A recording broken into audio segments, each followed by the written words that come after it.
ఇంకా లేఖన భాగంలోనే ఈరోజు మనం ధ్యానించబోతున్నాం. పౌలు కొరింథీయులకు రాసిన రెండో పత్రిక 12 అధ్యాయం 9 వచనం. పౌలు కొరింథీయులకు రాసిన రెండో పత్రిక 12 అధ్యాయము 9 వచనం.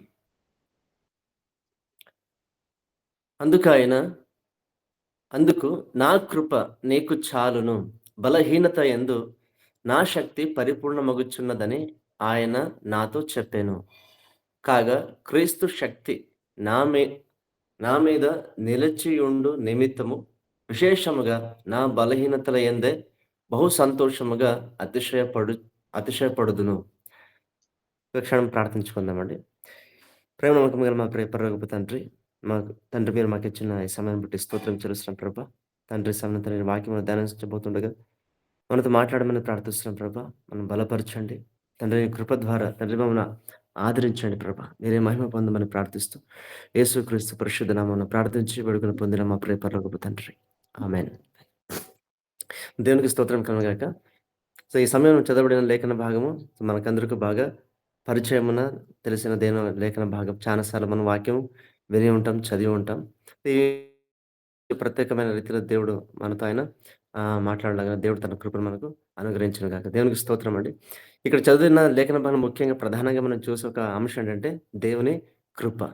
ఇక్కడ చూస్తున్నాము, పౌలు ఈ విధంగా అంటున్నాడు, అందుకు నా కృప నీకు చాలును అని యేసయ్య తనతో చెప్పిన మాటని ఇక్కడ ఆయన తెలియజేస్తున్నాడు.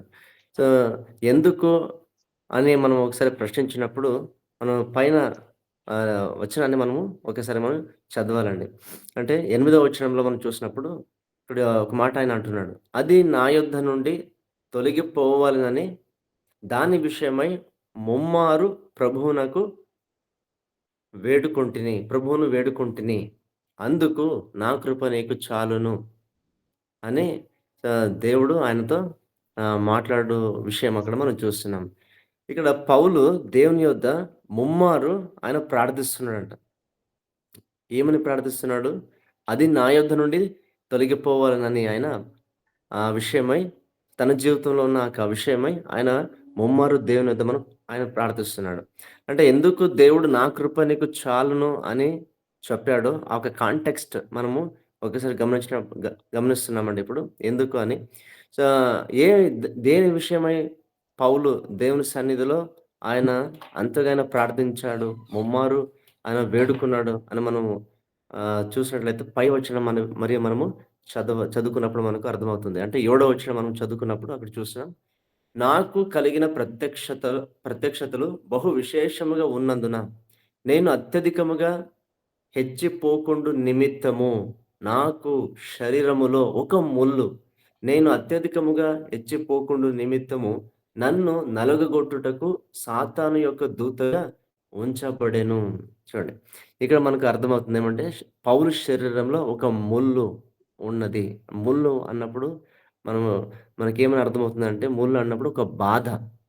ఆయన జీవితంలో ఒక బాధ ఆయన ఆయనలో ఆయన దేహంలో ఒక ముల్లుగా అది ఉంచబడింది. సో, ఎందుకు ఆ ముల్లు ఉంచబడింది అని అక్కడ చూసినప్పుడు, సో, ఆయన హెచ్చింపబడుకుంటున్నట్లు. ఎందుకంటే దేవుడు ఆయనకిచ్చిన కృప, లేకుంటే ఆయన ఆ వరము, ఆ ప్రత్యక్షతలు చాలా గొప్పవి కాబట్టి ఆయన తన్ను తాను హెచ్చించుకోకొనకుండా ఉండులాగున ఆ ఒక ముల్లు ఆయన శరీరంలో ఉంచబడి ఉంది. సో, ఎందుకంటే ఆయనని నలగగొట్టడానికి అని మనం చూస్తున్నాం. చాలా సార్లు మన జీవితంలో మనకు కలిగే ఆ ఒక బాధలు, ఆ ఒక పరిస్థితులు మనము ఒకసారి మనం ప్రశ్న వేసుకుంటాం చాలా సార్లు. ఎందుకు ఈ బాధ నాకి అని మనం ప్రశ్న వేసుకుంటాం. అయితే మనము లేఖనం ద్వారా ఒక విషయం మనకు తెలియపరచబడుతుందంటే, మన జీవితంలో సో కొన్నిసార్లు మనకు కలిగే ఆ ఒక బాధలు మన మేలు కొరకే, మన మంచి కొరకే అని మనం ఇక్కడ చూస్తున్నాం. సో, పౌలు దేహంలో, శరీరంలో ఆ యొక్క ముల్లు ఉంచబడింది. ఆయనకెంతో ఆ బాధగా ఉంది. సో, ఆ బాధలలో ఆయన దేవుణ్ణి ప్రార్థిస్తున్నాడు. ఆ బాధ తొలగిపోవాలని.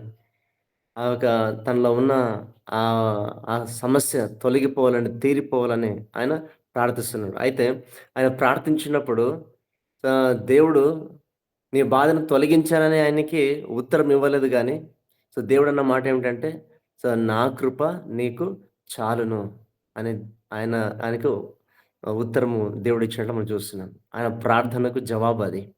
దేవునికి స్తోత్రం. పౌలుకు అర్థమైంది దేవుని యొక్క కృప సో, ఆ పరిస్థితిలో తనకు ఎంతగానో అవసరం ఉన్నది అని. ఎందుకంటే ఆ యొక్క బాధను భరించడానికి ఆ బాధలలో తన్ను నిలబెట్టేది ఏది అంటే దేవుని యొక్క కృప అని సో, పౌలుకిప్పుడు అర్థమైంది.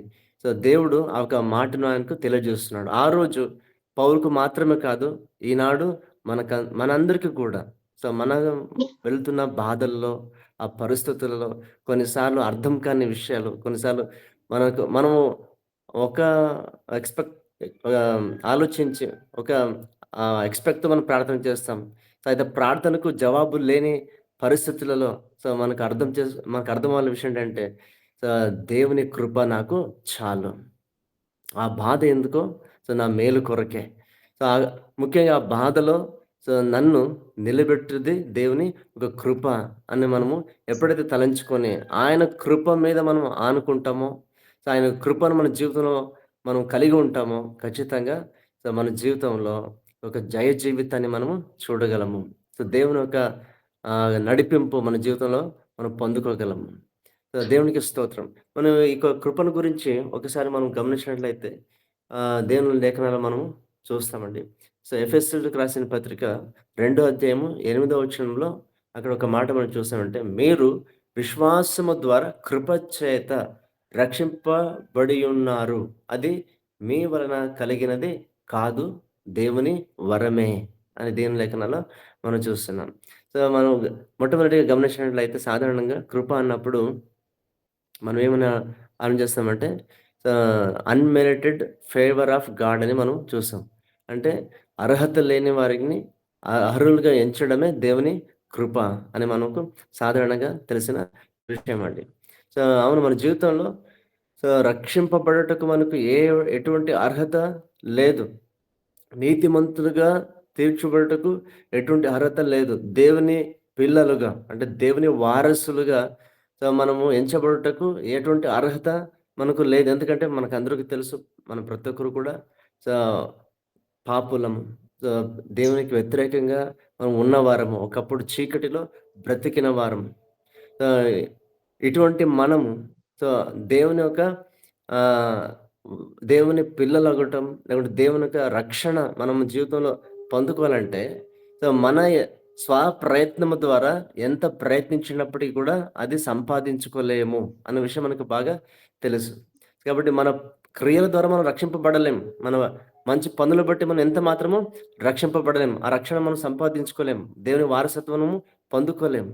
అయితే ఆ యొక్క దేవుని కృప మనకి ఏ విధంగా కలిగి ఉంది, ఏ విధంగా కృప ద్వారా మనం రక్షింపబడినాము అని మనం ఒకసారి గమనించినట్లయితే యోహాను రాసిన సువార్తలో ఒక మాట మనం చూస్తాం చూడండి. మొదటి అధ్యాయం 17వ వచనం. యోహాను రాసిన సువార్త మొదటి అధ్యాయము 17వ వచనం.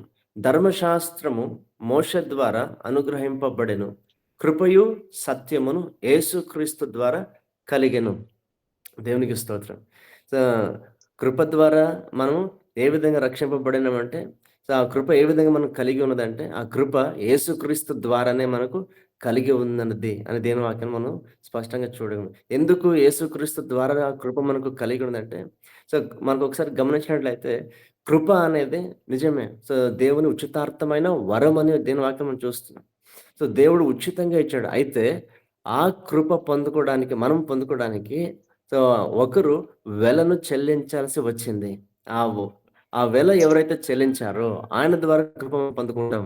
కాబట్టి ఆ వెల చెల్లించిన వారెవరంటే మన ప్రభువైన యేసుక్రీస్తు. అందుకే యేసుక్రీస్తు ద్వారానే ఆ కృప మనకు కలిగి ఉందని యోహాను సువార్తలో మనం చూసాం. ఎందుకంటే మన పాప పరిహారార్థ బలిగా ఆయన తను తాను సమర్పించుకొని తన ప్రాణాన్ని ఆయన పెట్టినాడు. ఆ వెలను ఆయన చెల్లించినాడు. మనం ఇప్పుడు గమనించినట్టయితే కృప మనకు ఉచితమే గాని, ఆ ఉచితమైన కృప వెనుక గొప్ప స వెల చెల్లింపబడింది. కృప మనకు ఫ్రీ గిఫ్ట్ ఆఫ్ గాడ్ నిజమే. అయితే అది అట్లా ఊరికే రాలేదు. సో, దాని కొరకు దేవుడే ఆయన మనిషిగా ఈ లోకానికి దిగివచ్చి సో, మన స్థానంలో ఆయన తీసుకొని, మన పాపాల పరిహారం కొరకు శిలువ మీద ఆయన తన ప్రాణాన్నే పెట్టాల్సి వచ్చింది. అంత విలువైనది ఆ ఒక కృప. సో, ఒకసారి మనం ఒక ఉదాహరణ గమనించినట్లయితే చూడండి. ఒక ఊర్లో ఒక వ్యక్తి, ఒక పేద వ్యక్తి చానా అప్పులు, బాధల్లో ఉన్నాడు. సో, తనెంత కష్టపడినా, ఎంత ప్రయాసపడినప్పటికి గూడా, శ్రమ పడినప్పటికి గూడా అతను అప్పు తీర్చుకోలేని పరిస్థితిలో ఉన్నాడు. పరిస్థితి ఏ విధంగా దారుణంగా అయిపోయిందంటే, ఆ అప్పు ఇచ్చిన వారు ఆయన్ని పీడిస్తున్నారు. సో, లాస్ట్‌కు సో, ఆయన సమాజంలో తల ఎత్తుకొని నడవలేని పరిస్థితి. చానా అవమానంతో ఉన్న మిగిలిన పరిస్థితి. ఆ యొక్క పరిస్థితిలో ఆయన బయట ఏమాత్రం కూడా తన స్వప్రయత్నంతో బయట పడలేడు. అయితే సో, ఆ ఊర్లో ఉన్న ఒక మంచి హృదయం కలిగిన ఒక ఆహ్, శ్రీమంతుడు, ఒక ధనికుడు. సో, ఆయన పరిస్థితిలో ఆయన జోక్యం చేసుకొని సో, ఆయ ఆయన ఎవరికైతే అప్పు చెల్లించాల్సి ఉన్నదో, ఆ అప్పంతా కూడా సో, ఈయన తీర్చ్ తీరుస్తాడు. సో, తీర్చినప్పుడు ఏమైంది? సో, మ మరుసటి క్షణము నుండి ఆయన సమాజంలో ఇప్పుడు సో, తల ఎత్తుకొని బ్రతకగలడు. సో, తల ఎత్తుకొని నడవగలడు. ఆ ఆర్థికత ఏ విధంగా దొరికిందంటే, సో, ఒక వ్యక్తి ఆయనకి సహాయపడటం ద్వారా. అటు ఆ ఒక ఆర్థికత తనకు ఉచితంగా వచ్చింది. సో, అయితే ఆ ఒక ఆర్థికత తను పొందుకోవడానికి ఒకరు వెల చెల్లించారు. సో, అప్పుడు మాత్రం ఆయన విడిపించబడగలడు. లేకుంటే విడిపించబడలేడు. అదే విధంగా మన జీవితంలో కూడా ఆహ్, మనము పాపంలో ఉన్నప్పుడు, ఆ పాపన అవమానకరమైన పరిస్థితిలో ఉన్నప్పుడు నిజమంటే, సో, దేవుని బిడ్డలుగా తల ఎత్తుకొని మనం ఈ లోకంలో జీవించగలుగుతున్నాం ఎప్పుడంటే, దాని కొరకు సో, ఆయన వెల చెల్లించాడు. సో, మన అప్పంతా ఆయన తీర్చాడు. మన పాప రుణమంతా ఆయన తీర్చాడు కనుకనే, సో, ఈరోజు మనం ధైర్యంగా దేవుని కృపాసనం వద్దకు వచ్చి, దేవుని మనము తల ఎత్తుకొని, ప్రభువా, నా దేవా, నా తండ్రి అని మనం మొరపెట్టుకోగలం. నా తండ్రి అని దేవుని మనము పిలవగలము. అటువంటి ఆతిథ్యత ఏ విధంగా మనకు దొరికిందంటే, సో, యేసయ్య మనకు మన కొరకు ఆయన చెల్లించిన ఆ ఒక క్రయము ద్వారా, ఆ ఒక వెల ద్వారా, ఆ రక్షణ మనకు పొంది ఉన్నాం. అందుకే ఇక్కడ దేని వాక్యం చూస్తున్నాము. సో, ఎఫెసీ పత్రికలో మీరు సో, విశ్వాసము ద్వారా కృప చేతనే రక్షింపబడి ఉన్నారు. అది మీ వలన కలిగినది కాదు. దేవుని వరమే. దేవునికి స్తోత్రం. అంటే ఒక వ్యక్తి రక్షింపబడుటకు కృప ఎంత అవసరం. ఆ కృప సో, దేవుడిచ్చినప్పుడే ఆ వ్యక్తి ఆ రక్షణను పొందుకుంటాడు. ఆయన నీతిమంతుగా నిలబె తీర్చ తీర్చబడుటకు ఆ కృప ఎంతో అవసరము. సో, ఇక్కడ మనం గమనించినట్లయితే మొదటిగా కృప ఒక కార్యము మనం చూసినప్పుడు, కృప ద్వారా మనకు రక్షణ కలుగుతుంది. అంటే కృప ఒక పాపిని సో, రక్షణలోనికి సో, రక్షింపబడుటకు కృప అవసరము. సో, కృప ఒక పాపని దేవుని కృప ఒక పాపని రక్షిస్తుంది. సో, మనకు సాధారణంగా ఈ మాట మనము కృప గురించి ఆలోచించినప్పుడు మనం ఎప్పుడు ఇది ఆలోచిస్తాం. కృప ద్వారా రక్షింపబడితిమి. అయితే అంతవరకేనా? అంతవరకు కాదు. సో, మరి రక్షింపబడిన ఆ వ్యక్తి సో, తన జీవితంలో సో, శ్రమలో ఉన్నప్పుడు, బాధలో ఉన్నప్పుడు ఆహ్, బ భరించలేని ఒక సమస్యలో లేకుంటే ఒక శోధనలో, బాధలో ఉన్నప్పుడు ఆ కృప ఏం చేస్తదండి? ఆ కృప ఆ బాధలలో ఆ వ్యక్తిని నిలబెడుతుంది. అదే మనము కొరింథీ రాసిన పత్రికలో మనం చూస్తున్నాం. 12 అధ్యాయం 9 వచనం చదువుకున్న మూల భాగంలో అక్కడ చూసిన పౌలు తన జీవితంలో ఉన్న ఆ ఒక బాధలో ఉన్నప్పుడు ఆయన దేవునికి మొరపెట్టినప్పుడు యేసయ్య అంటాడు, "నా కృప నీకు చాలు." అంటే బాధలలో ఆ కృప మనల్ని నిలబెడుతుంది. మన శ్రమలలో మనకు కావాల్సిన ఆదరణ మనకు కృప ద్వారా మనకు లభిస్తుంది అని ఒక విషయం మనము చూడగలం. మొదటిగా కృప సో, ఒక వ్యక్తిని సో, రక్షిస్తుంది. మరి కృప రక్షింపబడిన వ్యక్తి బాధల్లో ఉన్నప్పుడు ఆయన్ని నిలబెడుతుంది. సో, తర్వాత దేవుని యొక్క కృపను గురించి మనం గమనించినప్పుడు సో, కృప మమ్మల్ని సో, విశ్వాస జీవితంలో ఆ కృప మమ్మల్ని నడిపిస్తుంది కూడా. సో, చూడండి లేఖనాల్లో ఒక మాట చూసాం. పౌలు తీతుకు రాసిన పత్రికలో మనం గమనించినట్లయితే రెండో అధ్యాయము 11 వచనం. పౌలు తీతుకు రాసిన పత్రిక రెండో అధ్యాయము 11 వచనం. ఇక్కడ ఒక మాట మనం చూస్తున్నాం. ఏలయనగా సమస్త మనుషులకు రక్షణకరమైన దేవుని కృప ప్రత్యక్షమై, మనము భక్తిహీనతను, ఇహలోక సంబంధమైన దురాశలను విసర్జించి, శుభప్రదమైన నిరీక్షణ నిమిత్తము అనగా మహాదేవుడును మన రక్షకుడునైన యేసుక్రీస్తు మహిమ యొక్క ప్రత్యక్షత కొరకు ఎదురు చూచుచు ఈ లోకములో స్వస్థ బుద్ధితోను, నీతితోను, భక్తితోను బ్రతుకుచుండవలెనని మనకు బోధించుచున్నది. దేవునికి స్తోత్రం. చూడండి. ఆహ్, దేవుని యొక్క కృప కేవలము మనం రక్షింపబడుటకు మాత్రమే కాదు. రక్షింపబడిన తర్వాత మన శ్రమలో, మన బాధల్లో, ఆహ్, మనం అర్థం కాని పరిస్థితుల్లో మన ప్రార్థనకు జవాబు లేదు అని ఒకవేళ మనం అనుకుంటున్నామేమో, అటువంటి పరిస్థితుల్లో లేదు. దేవుని కృప మనకు అవసరం. ఆ దేవుని కృప ఆ బాధలలో, ఆ శ్రమలలో మనకు నిలబెడుతుంది. మనకు కలిగిన శ్రమలలో, బాధలలో మనం చేసిన ప్రార్థనకు జవాబే ఆయనకు కృప. తర్వాత ఆ కృప మనల్ని అంటే విశ్వాసిని, రక్షింపబడిన ఆ వ్యక్తిని నడిపిస్తుంది. సో, ఈ ఈ లేఖన భాగంలో ఇప్పుడు చదువుకున్న తీతు పత్రికలో మనం గమనించినట్లయితే ఆ విషయం మనం చూస్తున్నాం. సో, కృప మనకు బోధించుచున్నది.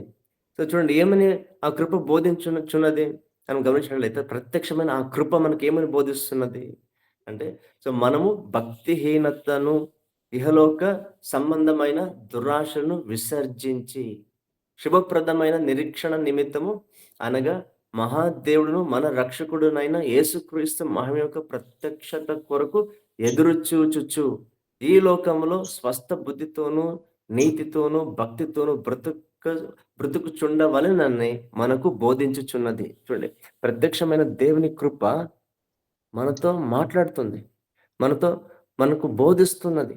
అంటే ఏం ఏమని దేవుని కృప మనకు బోధిస్తుందంటే, ఈ విధంగా మనము జీవించాలి, బ్రతకాలి అని మనకు బోధిస్తుంది. ఆహ్, ఆయన కృప సో, మన విషయంలో చేసే కార్యేంటంటే, భక్తిహీనతను, ఈలోక సంబంధమైన దురాశలను విసర్జించునట్లు చేస్తుంది దేవుని కృప. శుభప్రదమైన ఆహ్, నిరీక్షణతో కూడిన ఆయన ఒక రెండో రాకడ కొరకు మనము నిరీక్షణ కలిగి మనం ఎదురు చూచునట్లు చేస్తుంది దేవుని కృప. అంతేకాకుండా ఈ లోకంలో స్వస్థ బుద్ధితోనూ, తర్వాత నీతితోనూ, భక్తితోనూ బ్రతుకున్నట్లు చేస్తుంది దేవుని కృప. దేవునికి స్తోత్రం. ఈ విధంగా కృప రక్షింపబడిన మొదలుకొని ఆ వ్యక్తి చివరి వరకు, సో, దేవుని రాజ్యం చేరేంత పర్యంతరం కూడా ఆ వ్యక్తే నడిపిస్తుంది దేవుని కృప. సో, కాబట్టి మన జీవితంలో ఆ ఒక కృప మనకు దేవుడు ఇచ్చినాడు కాబట్టి మనం ఎంతగానో ప్రభువునందు మనం సంతోషించాలి. సో, బలము పొందుకొని విశ్వాస జీవితం మనం నిలబడాలి. సో, బాధలు ఏమాత్రం కూడా మనం కృంగిపోకుండా, మనకు కలుగుతున్న శ్రమలో ఏమాత్రం కూడా మనం కృంగిపోకుండా నిలబడాలంటే, సో, దేవుని కృప వైపు మనము చూడాలి. సో, కృపనిచ్చు దేని వైపు మనం చూచి ఆయన యొద్ద నుండి వచ్చే ఆ కృపను మనం పొందుకోవాలి. ఎందుకంటే దేవుని వాక్యం చూస్తున్న దేవుని కృప నిత్యము క్రొత్తదిగా ఉంటుంది. సో, ఆయన కృప చేత మనల్ని ఆదరిస్తాడు అని దేవుని లేఖనాల్లో మనం చూస్తున్నాం. సో, చూడండి, ఆహ్, ఏ విధంగా మన బాధల్లో సో, దేవుని కృప నిలబెడుతుంది. సో, కోల్పోయిన విషయాన్ని మనం పొందుకున్నట్లు చేస్తుంది అని మనం గమనించినప్పుడు, సో, పాత నిబంధనలో మనం సంసోను గురించి చూస్తాం. సంసోను ఆయన తన దేవుడిచ్చిన ఆ బలంని ఆయన కోల్పోయాడు. తను చేసిన తప్పు ద్వారా, ఆ బలహీనత ద్వారా ఆయన ఆ దేవుడిచ్చిన బలాన్ని ఆయన కోల్పోయాడు. ఆధిక్యతను ఆయన కోల్పోయాడు. అయితే సో, ఆయన ఎప్పుడైతే తన తప్పును తెలుసుకొని ఆయన దేవుని వైపు చూచి ప్రార్థించున్నాడో, అప్పుడేం జరిగింది? కోల్పోయిన ఆ బలము ఆయన పొందుకున్నాడు. సో, ఆ ఒక ఫిలిష్టీయుల్ని ఆ దాగోను గుడిలో ఆయన మొత్తం వారిని సంహరించినట్లుగా మనం చూస్తున్నాం. సో, ఆయన పట్ల దేవుని ప్రణాళిక ఆ విధంగా ఆ సమయంలో ఆయన నెరవేరిందని మనం చూస్తున్నాం. అంటే సో, తన జీవితంలో కోల్పోయిన ఆ బలముని, శత్రువుని సంహరించే ఆ బలముని ఆయన ఏ విధంగా పొందుకున్నాడు అంటే, ప్రార్థన చేసినప్పుడు దేవుడు ఇచ్చిన ఆ ఒక కృప ద్వారానే. సో, కాబట్టి ఆ కృప మన జీవితంలో మనం కోల్పోయిన విషయాన్ని మనం మరలా పొందుకోవడానికి, ఆ బలాన్ని పొందుకోవడానికి ఆ కృప మనకు, దేవుని కృప మనకు ఇవ్వబడుతుంది. సో, తర్వాత మనం యోనా విషయంలో గమనించినట్లయితే, యోనా ఏం కోల్పోయాడంటే, ఆయన దేవుని పిలుపుని కోల్పోయాడు. దేవుడు ఆయన్ను నినివె పట్టణానికి వెళ్ళమంటే, ఆయన సొంత ఆలోచన చేసుకొని ఆయన తార్షిషుకు బయలుదేరాడు. ఆ సమయమున మనం గమనిస్తాం. సో, ఆయన ప్రాణాపాయ స్థితికి చేరాడు. సో, ఆయన సముద్రంలో ఎత్తి పారేసినప్పుడు, ఆ చేప ఆయన్ని మృంగేసింది కదండీ! సో, చూడండి ఇక్కడ ఒక విషయం మనం గమనించొచ్చు. ఒకవేళ సో, దేవుడు యోన చేసిన ఆ యొక్క బలహీనత వల్ల, తను చేసిన తప్పును బట్టి, దేవుడు ఆయన్ని శిక్షించగలిగిన దేవుడు సమర్థుడే. ఆయన్ని ఆ విషయంలో అక్కడ ఆయన్ని వదిలేసి ఉండొచ్చు. అయితే చూడు ఏం జరిగింది? యోన ఎప్పుడైతే దేవునికి ఆ బాధలలో, తన శ్రమలలో, తనకు కలిగిన ఇబ్బందిలో ఆయన మొరపెట్టినప్పుడు దేవుడు ఆయన ప్రార్థనను విని, ఆయన కోల్పోయిన ఆ యొక్క పిలుపును మరలా ఆయనకిచ్చి, ఆ నినివె పట్టణానికి దేవుడు మరలా ఆయన్ని నడిపించడాన్ని చూస్తున్నాం. అంటే యోన కోల్పోయిన తన పిలుపును స సేవా పిలుపును ఆయన మరలా పొందుకున్నాడు. ఏ విధంగా అంటే దేవుని కృప చేతనే. ఆయన అర్హుడు కాదు. అయితే దేవుడు ఆయనకి మరలా అర్హత ఇచ్చినందుకు ఆయన కృప చూపించాడు కనుక మరలా పిలుపుని అందుకొని మరలా ఆయన ఆ ఒక నినివె పట్టణానికి వెళ్ళి అక్కడ దేవుని యొక్క వార్తను ప్రకటించినట్టుగా మనం చూస్తున్నాం. అక్కడ నినివె పట్టణ ప్రజలు రక్షింపబడినట్టుగా మనం చూస్తున్నాం. సో, అదే విధంగా మనం క్రొత్త నిబంధనలు గమనించినట్లయితే యేసయ్య చెప్పిన ఆ యొక్క దృష్టాంతంలో ఆ తప్పిపోయిన కుమారుడు గురించి మనకందరికీ తెలుసు. ఈ తప్పిపోయిన కుమారుడు ఆయన తన జీవితం పోయాడంటే తండ్రితో తనకున్న సంబంధాన్నే కోల్పోయినాడు. తన ఇంటిలో ఉన్న కుమారుడనే వారసత్వాన్ని ఆయన కోల్పోయాడు. సో, తన జీవితంలో అంతా నష్టపరుచుకొని రిక్తుడైపోయాడు. అటువంటి పరిస్థితిలో చూడండి ఆయన ఏం చేశాడంటే మరలా తండ్రి యొద్దకు వచ్చి ఆయన అంటున్నాడు కదా! ఆయనకి అర్థమైంది తను ఏం కోల్పోయినాడని. అందుకే నీ కుమారుడు అనిపించుకోవడానికి నాకిక యోగ్యత, అర్హత నాకు లేదు. కాబట్టి ఆ పని మనుషుల్లో నన్ను ఒక పని మనిషిగా చేర్చుకోమంటున్నాడు. అయితే దేవుని కృప ఎంత గొప్ప కార్యం చేసిందంటే చూడండి. ఆయన ఏదైతే కోల్పోయాడో, ఆ కోల్పోయిన స్థితిని మరలా స ఆయనకు ఆ తండ్రి ఏ విధంగా ఇవ్వగలిగాడు అంటే, ఆయన కృప చూపించాడు కాబట్టి.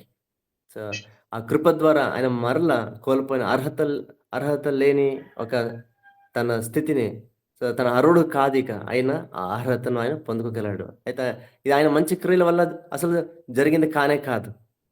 సో, కాబట్టి మనిషి ఎటువంటి మంచి క్రియ ద్వారా తను కోల్పోయిన ఆ ఒక స్థితిని ఆయన పొందుకోలేడు. అయితే అయితే ఏ విధంగా పొందుకోగలడు అంటే ఆ కృపను ఇచ్చే దేవుని ద్వారా ఉచితంగానే ఆయన పొందుకోగలడు గానీ, తన క్రియల ద్వారా కాదు.